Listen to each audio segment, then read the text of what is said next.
Da quando è iniziato Senz'altro Domenica, molte persone ci scrivono di aver risolto i loro problemi di cuore grazie alla nostra ospite, la nostra Elsa Fagin. Pensa a te, invece Elsa. ascoltandola io ho iniziato ad avere problemi di cuore, ma diamole comunque fiducia con la sua rubrica Lovely Elsa. Lovely Elsa. Buongiorno a tutti, sono felicissima di essere qui. Bello. Felice. Quanto è felice? Tantissimo, proprio un... Quanto? Da 1 a 100. Da 1 a 100. Da 1 a 100 sono felice di essere qua. Quanto? Sì. No, Elsa, da 1 a 100. Da 1 a 100, sì. Sì, ma da 1 a 100 deve dire un numero. Ve ne ho detti due?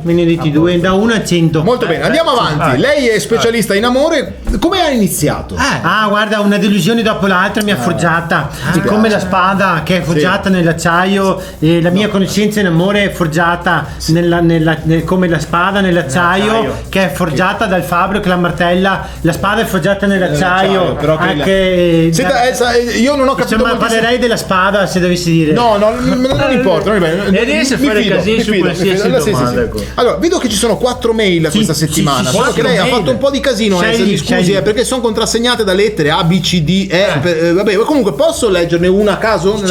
Scegli la D di Ladispoli. Non era la D di Domodossola? Non sono mai stata io a Domodossola. È alla Dispoli. Mai stata. Allora, vabbè, leggiamo la domanda. Sì. Cara Elsa, sono che ti frega. Da dove scrive? Non lo so, non l'ha scritto, ha scritto solo che ti frega. Ma da dove scrive? Non l'ha scritto, ha scritto solo che ti frega. Mamma che caratteraccio, capisco che ha problemi in amore questa. No, ma si chiama così. Vabbè, lasci stai scialla. Stai scialla. È un po' come la spada, no? Che viene forgiata. Non ti ci Forse mettere lei ha avuto una vita difficile, forgiata il fabbro, martella la spada. Esatto, se avessi a disposizione un martello in questo momento. Ma leggiamo la mail. Lei, questa che ti frega, scrive così: il mio ex mi ha lasciato e si è sposato 2 settimane dopo perché la sua nuova ragazza era in 6 mesi di gravidanza.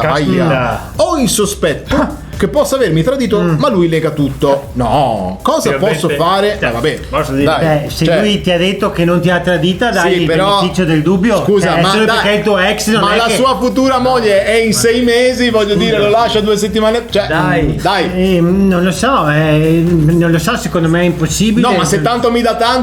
Se tanto mi dà tanto, fa 140. Beh, adesso non fammi trucchetti matematici. Ma non è matematica, è stato io dico che ti frega, devi smetterla con la rabbia. Bravo. Devi smetterla con la rabbia. Il passato è passato. Tagliare. Io stessa conservo gelosamente nel trita documenti tutti i bigliettini d'amore dei miei ex. Ma come?